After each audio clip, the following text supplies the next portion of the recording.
This is all wrong. I shouldn't be up here.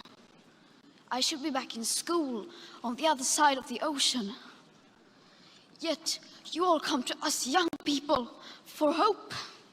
How dare you? You have stolen my dreams and my childhood with your empty words, and yet I'm one of the lucky ones. People are suffering, people are dying, entire ecosystems are collapsing. We are in the beginning of a mass extinction, and all you can talk about is money and fairy tales of eternal economic growth. How dare you?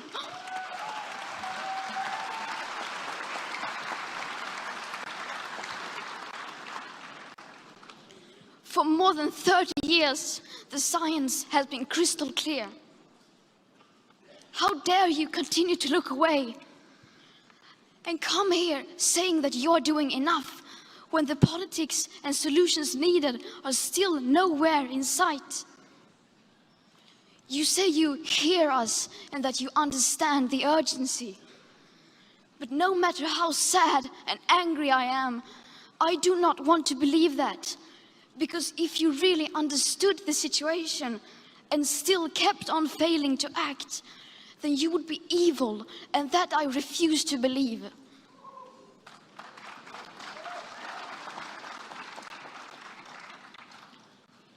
The popular idea of cutting our emissions in half in 10 years only gives us a 50% chance of staying below 1.5 degrees and the risk of setting off irreversible chain reactions beyond human control.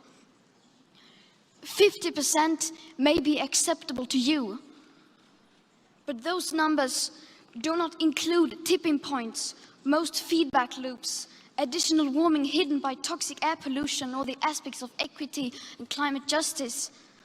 They also rely on my generation sucking hundreds of billions of tons of your CO2 out of the air with technologies that barely exist.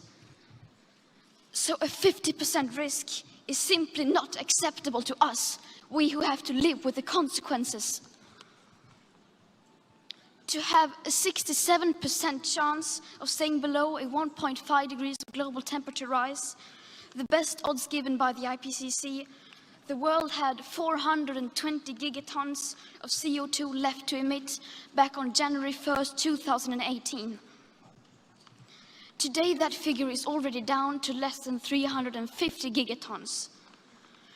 How dare you pretend that this can be solved with just business as usual and some technical solutions? With today's emissions levels, that remaining CO2 budget will be entirely gone within less than 8.5 years. There will not be any solutions or plans presented in line with these figures here today, because these numbers are too uncomfortable, and you are still not mature enough to tell it like it is. You are failing us. But the young people are starting to understand your betrayal. The eyes of all future generations are upon you. And if you choose to fail us, I say, we will never forgive you.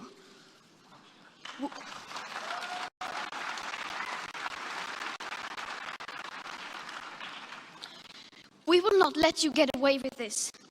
Right here, right now, is where we draw the line. The world is waking up, and change is coming whether you like it or not.